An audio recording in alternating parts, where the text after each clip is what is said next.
Welcome back to MVM. Today I am bringing you a sponsored preview. This one is for Galactic Era from Seajay Games. This game is a 4X style space exploration game that has you exploring new stars, encountering new alien races, and battling your opponents. And this does so in a very asymmetric way by giving every player a unique alien race to play and then some additional options within that race. So at the start of the game, you're going to set up the board kind of like you see it here. I have a 5-player game set up. Now, first thing to get out of the way is this is completely a Kickstarter prototype.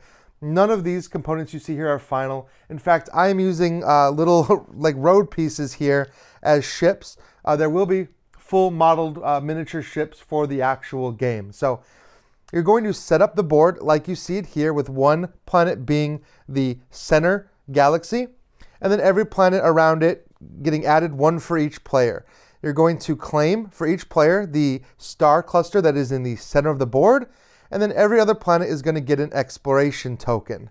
The center star that no one has is going to get those same exploration tokens, as well as relics that can be scored during the game for a variety of effects and potentially victory points. Because at the end of the day, you are trying to score the most victory points based on the galactic story that you're telling. During setup, you're going to look at these galactic story tiles, and I was given 3 here for the prototype. I'm not sure how many are going to be included in the final version, but you're either going to pick one of these stories or you're going to just randomly shuffle them and place one here where the galactic story would go. This is going to show you how many points you're going to score during each potential round of the game. And the game is broken down into 3 eras. You have the 2 eras of light, followed by an era of darkness in the middle, and different things are going to happen based on these different eras. You're also going to choose or randomly assign a galactic goal. This is another way to score points potentially during the game. In addition, each player is going to be given a spacefaring race card that has 2 sides. You're going to have either a good side, which is service to others, or a red side, which is service to self.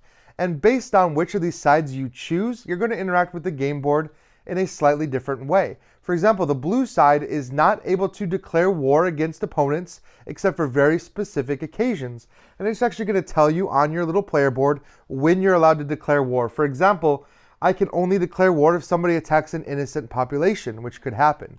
However, it's going to make it easier to interact with diplomatic species that you encounter on the board as you're exploring space.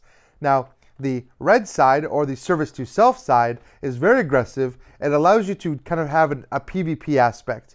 Each player is going to decide for themselves which of these sides they're going to want to start on, and they're just going to place that player board in front of them face up. In addition, everyone is going to start with a home star and 3 ships. Each player is also going to get a player board, and you're going to see a variety of different things happening on this player board, but this is going to track your different technologies. There are 5 different technologies that you can level up during the game. And as you do this, you're actually going to be getting new abilities. So there is a lot to choose from when it comes to customizing your alien species. You can make different decisions every time you play. You're also going to get a population tracker, and you can kind of see this population tracker here is covered with all of your different population discs. As you place new stars on the board, you're going to take population discs off and place them on the game board. This is going to free up new areas on your population board and allow you to have more fleets out or more ships out on the board, because you can move around and interact with this board in 2 different ways, either by having individual ships like you'll see here, or by creating fleets. Everyone is given a certain number of chips that you can have in your player color, and then there are a certain number of white chips. Whenever you decide to convert a number of ships into a fleet, you're going to assign a fleet either A through E, and you're given little fleet tokens that you can place out on the board. Now, the reason it matters is because you can actually upgrade these fleets over time with tiles drawn from this technology upgrade track. And you'll put those out there, and they're going to give you bonuses permanently for that fleet. Now, I can, for example, take these 3 ships away, and I can create a fleet of strength 3, and I just put this fleet out on the board instead. And this is face down, so no one knows exactly how big that fleet is.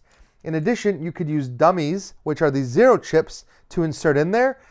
People can see the size of your stack, but you could be using a bunch of 1s, and with some zeros hidden in there to make your fleet look a little more aggressive, because you're going to potentially be entering into combat with other players, and the strength of your fleet in a purely deterministic way is going to determine who wins each battle. So once you've completely set up the game, you're going to deal each player a domination card. These domination cards are yet another way to score points during the game. You're going to have an A side up top and a B side down below. When you play this, you're going to set it right next down to your player board to show I'm playing it here for the A side or down here for the B side. And this is going to give you an effect. If you can have done the thing on the bottom, you're going to get that many victory points. The A side is going to give you a goal. If you've completed that goal, you can play this and you're going to score that number of points by moving your marker around this player tracker here. So at the end of the game, when you reach the end of the third era, you're going to score, you look at your total score, and that player is going to be the one who wins the game.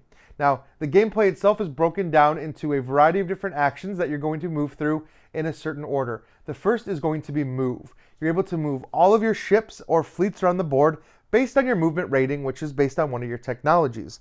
And it's very simple. You're going to just move into new areas.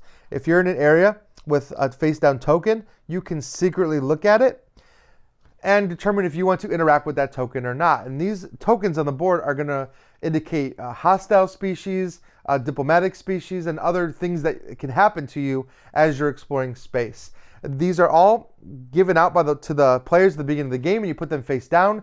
There are 3 different types, and you're going to have all 3 different types represented in each sector. So you have a little bit of an idea of what you're going to encounter, but you don't know exactly when you're going to encounter it. Moving can also potentially trigger combat. And like I said, a lot of the combat is done with these hidden chips and fleet tokens. So you have potentially a hidden unit right there, and you're going to come into battle with that unit. When you do that, you're going to look at your total number of ships, your fleet, you're going to reveal everything, you're going to add it together, and that is going to determine who's going to win the combat. Now, the defending player always has the option to retreat. If they don't want to do that fight, they can just simply back away and say, I'm not going to be fighting you, I'm running away, I think you're a little bit too much for me. But if they decide to fight, you're going to add up that total strength, and the winner is going to determine losses. Now, everything is completely deterministic. You're going to compare your complete combat strength. For example, I could have 15, you could have 13, I am considered the winner. The winner gets to decide how many losses each side in the battle is going to receive. You can eliminate any number of your opponent's units. For example, you can eliminate all of them. So if the opponent has 15 strength, you can get rid of 15 strength. However, you have to lose half of that rounded up. So if I get rid of my opponent's 15, I'm losing 8 of my own. Now I can decide to just simply let the opponent go. The battle didn't last very long. I can let them go without any casualties, in which case I don't take any casualties either. Now there is one way around this, and this is if you win like almost a critical victory.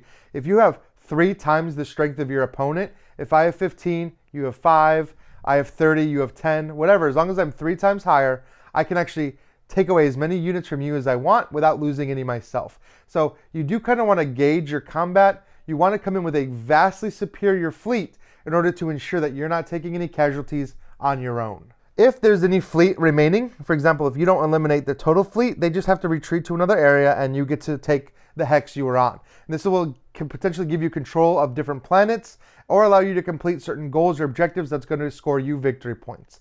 Now, during movement, if you have 2 fleets on the same space, for example, if I had another fleet out here, I could actually freely look between those 2 fleets and I could decide to switch them around or swap them as I want. I can also cash out some chips to the bank. If I have 5 1s, I can take those 5 1s away and put a 5 chip in. But in that case, you actually do have to reveal to the other players, hey, them trading in a 5 for a 5. I can also break apart a fleet. I can look at my total fleet strength, for example, 3, and I could break it up into 3 individual ships. And these 3 individual ships can spread out and explore. This is great for encountering new planets, but less great for fighting in combat, because if a single ship comes up against a fleet, it's going to just get destroyed. Now, each player is going to do their movement phase one at a time, and keep in mind that certain technologies or abilities you have might influence how you move. Some are going to let you move a little farther or faster. Some are going to give you the ability to peek at your opponent's units or look at stars to determine what direction you're going to go. There are a lot of different abilities that can be unlocked via this tech tree, so you're going to want to keep in mind what you have and also what your opponents have when it comes both to movement and to battling. But after that phase is ended, each player is going to go into the growth phase that represents the growth of their civilization. You've got a number of growth discs that are given out to you at the start of the game, and you're going to take these growth discs and you can decide to look at them and play one. It's going to determine the direction your civilization grows. In addition, you're going to be given a variety of technology tiles. You can also choose to grow in technology and place new technology tiles instead, and these technology tiles are going to upgrade you for the rest of the game. Now, some of these tiles are going to actually allow you to flip your alignment, which will let you flip over from the good side to the bad side, service to self, etc. And others are going to allow you to change your player order. Everyone has a player order token that determines the route they go. If I'm lower in the player order, I can actually have a player order token that increases me, moves me up by one, in which case you kind of trade around your tokens. You can actually even move back in player order if you don't want to be first to act, because there are some benefits to waiting and seeing what everyone else does before you go. And this is all kind of done simultaneously.